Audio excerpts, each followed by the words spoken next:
In this video, we'll look at the idea of using the inverse trigonometric functions in the context of right triangles. So, let's look at this example and recall a little bit about what we know about trigonometry in right triangles. So first of all, we know that sine of theta is going to be equal to y divided by r, or the measure of that vertical side in units of the hypotenuse of that right triangle. So, from a previous module, we saw that if sine of theta is equal to y divided by r, then we can use the inverse sine function to determine the value of theta if we know the value of this ratio.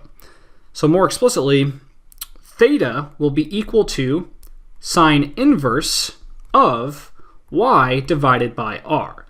So recall that this first equality is saying when the input to sine is theta, the output is the value of the ratio y divided by r. And so then we can also say that the input to sine will be the output of sine inverse of y divided by r. And therefore, that angle measure, theta, will be equal to inverse sine of y divided by r. Now, in a similar way, we could say that cosine of theta is equal to x divided by r, or the measure of the horizontal side in units of the hypotenuse length. And therefore, we can say that theta will be equal to cosine inverse of x divided by r. And finally, we can say that tangent of theta, which represents the slope of that right triangle, is equal to y divided by x, and therefore, theta should be equal to tangent inverse of y divided by x. So you should also recall that the inverse trig functions had a handful of subtleties.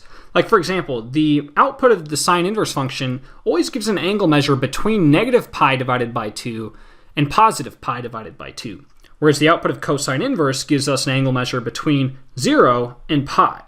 And the tangent inverse gives us an angle measure between negative pi over 2 and pi over 2 radians. So there were some subtleties there that made our lives a little harder, but in the context of right triangles, each one of our interior angle measures is between 0 and pi over 2 radians. So the output of each one of these inverse trig functions gives us the actual value that we're looking for. So when we use inverse trig functions in the context of right triangles, life is a lot easier. They're always going to give us the value that we're looking for without us having to do extra work. So let's look at an example of this. We have this right triangle. We do not know the radian angle measure of interest there, but we know the lengths of each side of this right triangle. Now, we know that cosine of theta will be equal to the measure of the horizontal side, 6.12, and units of the hypotenuse, which is 8, and therefore, theta should be equal to cosine inverse of 6.12 divided by 8. And if you were to plug cosine inverse of 6.12 divided by 8 into a calculator, you should get a value of approximately 0.699. Approximately that value. So we can say that the radian angle measure, theta, is about 0.699. So we chose to use the cosine function, but we should also use the sine and tangent inverse functions as well, just to see if they give us the same value. So we could also say that sine of theta is equal to 5.15 divided by 8, and therefore, theta will be equal to sine inverse of 5.15 divided by 8. And if you were to plug that into your calculator, you should get a value of about 0.699. So same value there. Then on the other hand, we have tangent of theta being equal to 5.15 divided by 6.12, and therefore, theta should be equal to tangent inverse of 5.15 divided by 6.12, which is approximately 0.699. So each one of these inverse trig functions gave us the same output value, so things seem to work pretty well there.